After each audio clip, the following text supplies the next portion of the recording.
Friends, in this class we are going to discuss different configurations of computer control, how the computers are being used. So first is centralized computer control. As the name indicates, there is a centralized computer. There is one center in which one computer is present. So one computer used to control whole plant. It is at the center.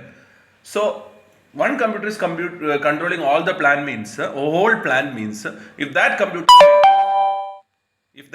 fails, since the computer is part of that feedback loop, failure of computer results in loss of control of whole plant. Whole plant stops functioning. Then this is big problem because computer sometimes, initially now computer lifetime is very good, but initially, computer lifetime was not so good. So one computer fails means the whole process and whole system fails. So people started putting different analog controllers, not computers, analog controllers each for each function of the plant, and all these analog controllers are under the control of a single computer. So if single computer fails, then this each analog controller corresponding to each function will do the corresponding function, so that the loss of functionality because of the damage of or some problems of the computer is overcome. So this is the centralized computer control. So then people started using dual computer control scheme. As the name indicates, dual computer. That means there will be two computers, computer A and computer B. Computer A and computer B. There are two computers, computer A and computer B. So as the name indicates, there is option for giving switching between computer A and computer B. So standard peripherals will be connected to both same components, means all the part of the system will be connected to both computers, because when one computer fails, other computer should be able to operate the same system. So all the peripherals are connected to both the computers, and there is an option for giving switching. Whenever it's required, the computer A and computer B can be switched. Either computer A may be used, computer B may be used. So this is the that is decided by a central station. So based on this, this is planned through interface. Switching chance is given. So either A or B will control the peripherals. And who will be controlling whether computer or computer B? That is control station, because someone should know computer A fails, maybe personally or maybe feedback. So this is what the automatic failure and change becomes a critical component. That means when one thing fails, other system can take care of all the peripherals, so that if one computer fails, the second computer will take care of. That is dual computer scheme. So much more expanded. So as the days progressed, the computer cost became less and less. So people started using multi-computer control scheme. As the name indicates, there are many computers, one for each function like that, or one for several functions. So there are two types of systems, multi-computer control scheme. Multi-computer means there will be many computers. So using many computers, you can make hierarchical systems. Hierarchical systems, tasks are divided according to the function. So some task related to one function is at one level. So one computer performing DDC means direct digital control, loop control. Now distributed system means many computers perform a similar task in parallel. Not last time we have discussed parallelism, and it is not exemption. Preemption is not done. So many computers perform at the same time itself, not concurrently. Many computers perform essentially similar tasks in parallel. That means multitasking. So hierarchical systems, there is a hierarchy. That means high to low. So this is the decision making is based on constraints and information. Correct. Constraints based on that, information. Then commands, constraints. So I will discuss this. So functionalities are divided as top level. That means single decision center, means higher level there will be one decision. Then intermediate will be there, and bottom level there are many decisions. That means temperature control, pressure control, humidity control, etc. So this to take all management activities, all those things, memory management, power management, it takes long time, and after everything is done, this will take short time. And hierarchical systems decision making is like this. It will collect the constraints and produce the information and commands to control the system. So So each decision element receives commands from the level above. One after, see, that's why it is called hierarchical system. It will not arbitrarily get from different place. Each element receives commands from one level above and sends information to the next level on the basis of information received from the element and from constraints inspired by the elements. Constraints, you know, current cannot cross this, saturation is there, such thing like that. Send commands to the element below and information to elements at the same level. So one level component will send information to the same level, but it sends commands only below, above it can't. This structure follows a natural division of production process in terms of time response.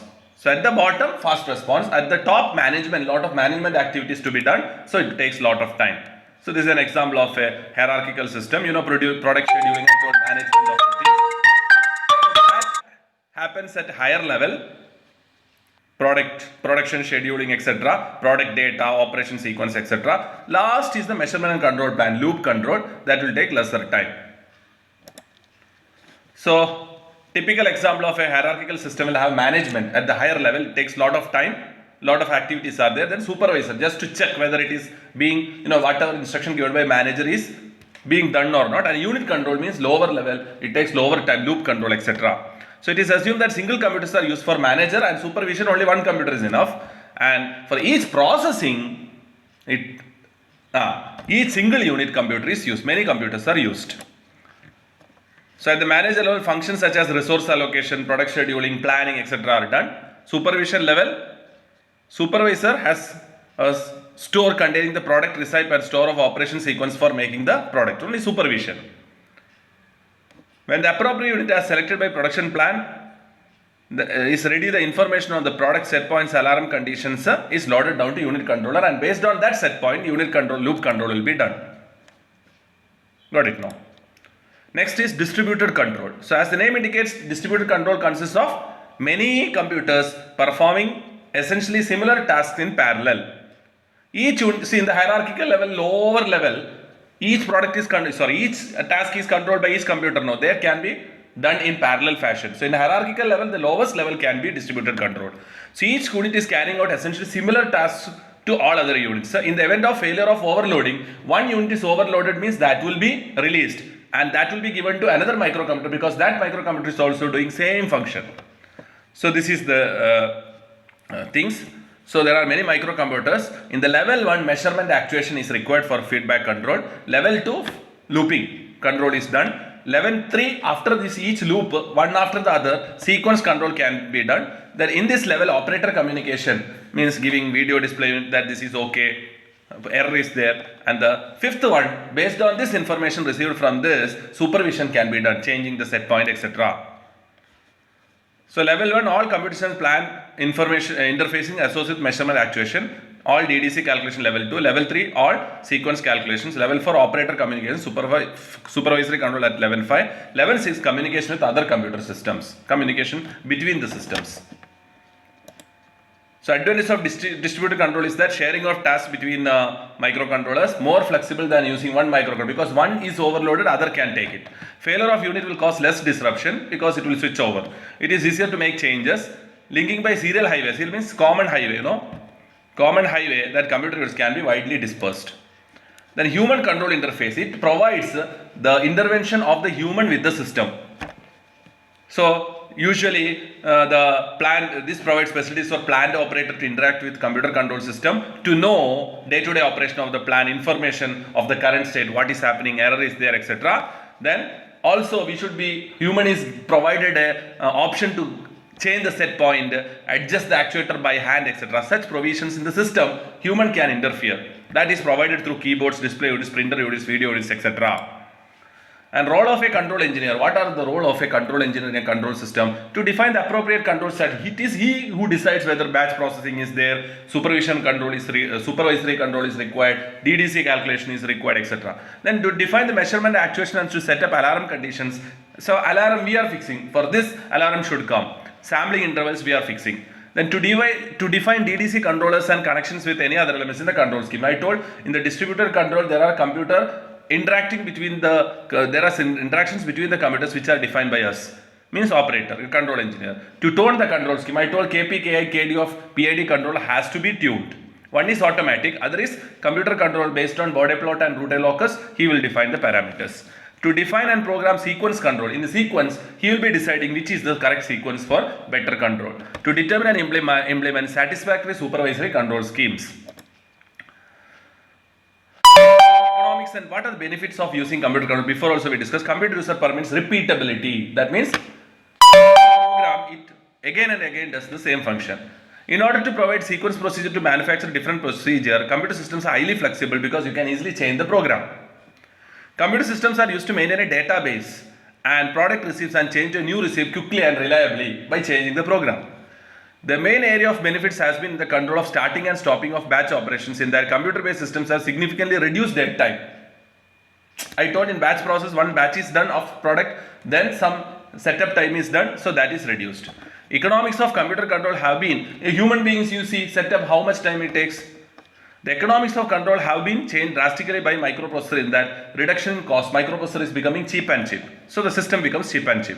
The availability of powerful, cheap and highly reliable computer hardware and communication system make it possible to construct large complex circuit can be easily made. So if you want a big analog circuit, how much difficult it is to design a circuit based on op amp.